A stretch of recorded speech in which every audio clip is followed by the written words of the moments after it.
GameAtRoN. Hey guys, welcome back to my channel. This is GameAtRoN and I welcome you all to a brand new video. This has been a long awaited video for so many people. I cannot tell you how many messages I received from people asking for a 1-year review, asking about recommendation, do I recommend the GPT Win 2, how the performance has been over the last 1 year.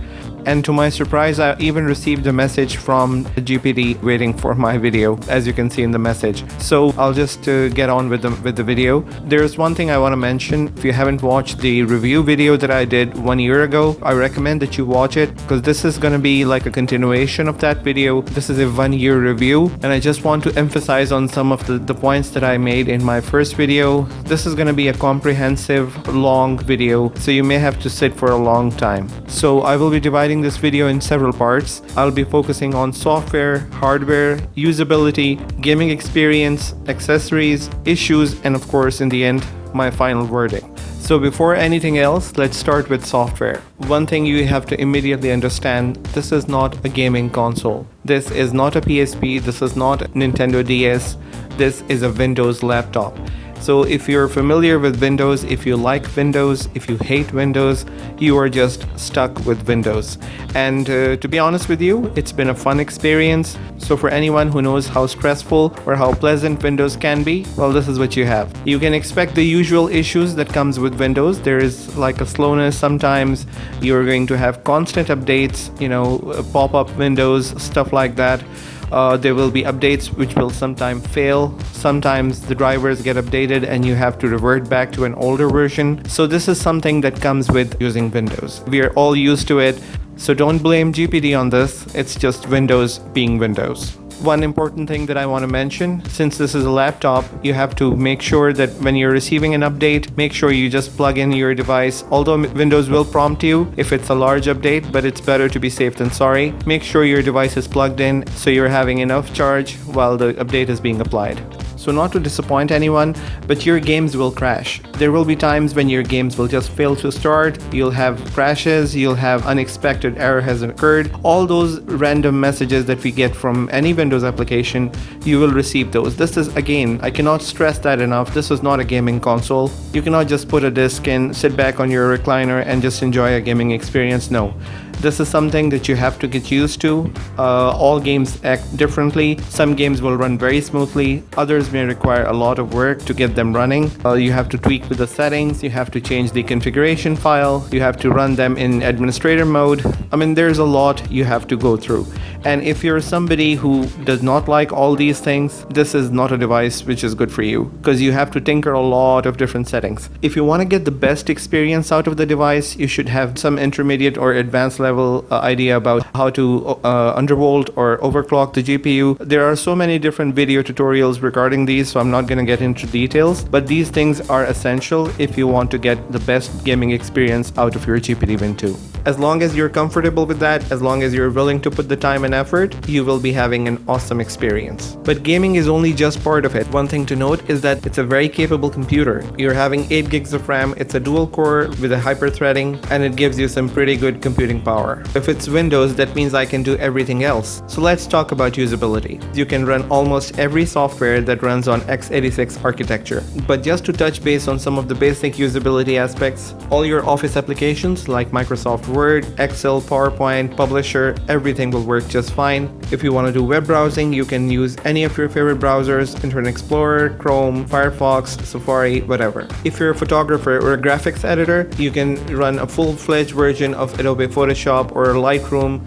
without any problems. You can install plugins and everything works just fine. As a matter of fact, since I'm a photographer, I use this one as my backup. If I want to edit some files, if I want to, if I'm having raw files, I just want to convert them to JPEG. With some basic editing, I can do that even on the smaller screen. On the other side, if you're a video editor and you want to use some video editing software like Filmora, you can use them without any problem. Even some other software that are not too advanced like Adobe Premiere, you can use them also on your GPT Win 2 without any issues. If you feel that while photo editing or doing video editing, you have an issue with the smaller screen, you always have the option to connect it to an external display using the mini HDMI port. So now let's talk about the hardware. So after 1 year of use, I can just tell you this. The condition of the overall device is excellent. I don't really have any major issue that I can talk about other than one issue which I'll be talking about later on in the video. But other than that, overall the hardware has been holding up so well. There is one thing that you have to keep in mind. It all depends on how you use it. So I have been using my GameAtRoN 2 quite a lot, almost on a daily basis for the last 1 year. And what I can tell you is that the body of the GameAtRoN 2 holds up very good. The plastic they have used is quite strong. I don't have any scuffs or marks or any sort of scratches on it. Even the aluminum top part, it has been holding on pretty well. Although I must mention that from the day I got my GameAtRoN 2, I have been protecting it by keeping it in a case, and it all depends on how well you treat your devices. I have been very careful with it, and that's one of the reasons that I have kept it so well. I'm sure if you're keeping it in your pockets or you're keeping it in the backpack or in your glove box, over time it'll get scratched, so it all depends on you. So like I mentioned before, for the most part I don't have any major issues with the hardware. For example, if I talk about the keyboard, it has been flawless. I don't have any single key issue.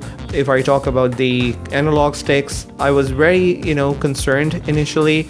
How long are they going to last, if I'm going to have any kind of drift issues or any other problem. In fact, one of my subscribers did ask me a few days ago if I was having any issues with the analog stick, and I just informed him there's absolutely nothing wrong with mine. I have never had any issues with my analog sticks, and I'm very happy for that. If you have watched my previous video, you could tell that I was very concerned about how clicky the keys were, the triggers, but I've never had any problem. They have been working very nicely. They haven't worn down or anything, and the springs are working fine. So I think they will not be having any major issues anytime soon. Just like the analog sticks, I was very concerned about this small switch, which is the switch between the mouse and the controller mode, and it has been absolutely perfect. Nothing wrong with it. It works just fine. This is something you have to use almost on a daily basis when you're using your GameAtRoN 2. So even with the extensive use, I can say that it has not shown any problems at all. My only concern about the keyboard is that, as I mentioned in my previous video also, when you're using it in the dark, there is no backlight, and this is one issue that I hope they will resolve in the next version, which is the GameAtRoN Max. I really hope that it comes with a backlit keyboard, because that's really going to solve a lot of problems for people who are playing in the dark like myself. The screen itself, it's quite bright, and I have no complaints about the way it looks. It's beautiful. I have put a filter on it. This is something that I recommend to anyone who's having a GameAtRoN 2. If you're not having, if you're playing outside, or if you're playing in a well-lit room, you might be experiencing, your own reflection in the game. So it's recommended, at least from my side, to buy a matte screen filter. As you can see here, I made myself. This is a DIY solution. So this is something you may just consider. Next up is the battery life. The device has been working perfectly, I would say. I've never experienced battery problems or any kind of, battery suddenly dying down, or it's not charging or anything like that. During the last 1 year, I have used my device every day, and I haven't had any issues with the battery. In terms of performance, the standby time has been excellent. Sometimes I don't even need to charge my device for like 4 or 5 days. The device is in sleep mode, but I just close the lid and that's it. But in terms of the actual usage, if you're using, I think this depends on what type of game you're playing. I mentioned these points in my first video also. So if you're playing a game, I would say on average I get like 2.5 to 3 hours of gaming time. If I'm, if the fans are revving up, this is the normal time that I get. But if I'm doing something else like word processing, or just browsing the internet, or doing some less intensive work, then in that case, of course, it lasts for a longer time. So the last thing that I want to mention is the charger brick, the charging cable, which comes with the GameAtRoN 2. These are both high quality cables, but the cable is a little on the shorter side, so I have bought this Amazon Basics cable, which is a Type C to Type C. This is a 10 feet cable, so it works perfectly for my needs. Alright, so now let's talk about the gaming experience. I believe most of the people who will buy this device will be to play games only. That's their prime concern, that's what they would be worried about. So what I can tell you is that in terms of gaming, this is the only device that can play so many different systems, so many retro consoles, so many modern systems, all in one and in a portable format. This is the only device that I know in such a small form factor which can deliver this kind of gaming power. So I'll quickly mention the systems that you can play on your GameAtRoN 2. So let's start with Xbox 360, PlayStation 3, PS2, PSP, Dreamcast, Game Gear, GameCube, Nintendo 64, SNES, Sega Mega Drive, NES, Game Boy, Nintendo DS, 3DS, Wii, Wii U, Sega Saturn, MS-DOS, Atari, MAME, Mugen, and last but not least, Steam. So tell me any other platform that can play all these games. You're literally talking about thousands of different games that you can play in the palm of your hand and while you're on the go. So in terms of the gaming experience, this is a beast. The question is, how well does it do it? And the answer is not very simple. There are so many different factors that are to be considered.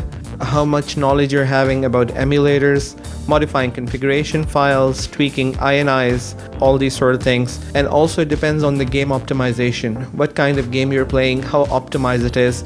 So all these things, they factor in when you're talking about the actual gaming experience and how well a game performs.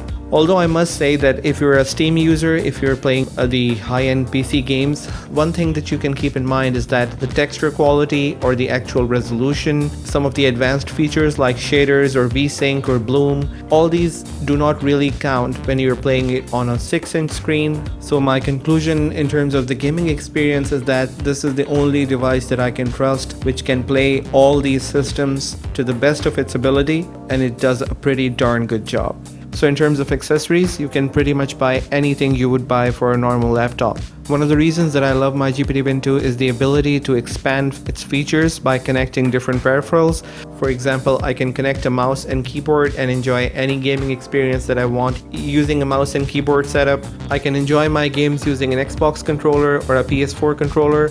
I can listen to my music or watch any YouTube videos using a Bluetooth headset. I can basically connect any Bluetooth device that I want to, and I'm not being limited due to a control freak company like Nintendo. So now let's talk about the issues that I have had during the last 1 year. To be honest with you, I have to give credit to GPD for making an excellent device in this form factor. I know it comes with a very steep price, but this is the best hybrid device you can get in this form factor, which can play so many games for you and gives you awesome computing power as well. But that does not mean the device has no real issues. This is where I'm a little sad and I'm concerned about the future of my GameAtRoN 2. So from the day that I got my GPD, as I mentioned before, I've been caring for it, making sure that it is always protected, always stays in the case. I'm not just throwing it away or just, throwing it in a backpack or something. I've been taking care of it really well. So much so that every time that I open it, I have never, since the day I got it, I have never opened the screen all the way so that it can actually click. When I bought my GameAtRoN 2, a lot of people were concerned about the screen. People were having issues with the screen cable. They were having issues with the hinge, the actual mechanism, which is connecting the top and bottom portion. So this was a real concern for me, and that's why I never opened my device even once. So I was just opening it enough that it was on a comfortable angle for me, and I was enjoying my games without any problem. It was just recently that I started having issues whenever I was connecting the GameAtRoN 2 to an external display, and after I disconnect, the touchscreen would stop working. I thought this was a software issue, and I came up with a workaround, and I made already a video about that, which is basically every time you have this issue, you just have to reinstall the driver. It's an INI file, you just have to right click and install it, and the screen goes back to normal. But recently, it just happened that the touch screen itself stopped working completely. I was trying to fiddle around with it, thought it was again another issue with the software, but I could not get it to work. So I checked online, I tried to find a solution, I could not get any help. I even checked with the guys at Discord if they could recommend something, but I didn't find any solution until I just figured out what was the problem. And I'll just demonstrate it for you for now so you can see for yourself. So as you can see, if I open the screen like so, at this angle, if I touch the screen, there is no response, as if it's completely dead. Initially, what I was thinking is that it's the touch panel itself which has gone faulty or something. But then later on, the way I solved it is that if I just open the lid a little more, it starts working. So this is really bad. I don't know exactly what's the problem. I think so it's something to do with the cable itself. So I reached out, I went to the guys at GPD, I left a message for them on one of their videos on the Facebook page, and I received this reply. This was a bit disappointing for me, because if they are so sure that this is an issue with the cable, that means they either need to replace this cable or come up with a better one, or at least try to find a better way to, to connect the top portion and the bottom portion, because the spiraling technique they're using to connect the LCD, I don't think so it's the best idea. A lot of people will be having problems with their screens this way. So this is the only thing. I'm not sure if it's gonna stop working completely over time, I don't know, but one thing is for sure, as they have already recommended me, I'm going to order a replacement cable from AliExpress. It's about $12. So once I receive this cable, I'll just wait it out until the screen dies completely, but at least I'll have a spare to replace it whenever needed. So what's my final verdict? A lot of people have been waiting for this, and my simple answer to you, yes, it is something that is absolutely amazing. It is totally worth every penny that you pay. Although there are some quality control issues that I hope they will fix in the next version, but this is the best you can get for now.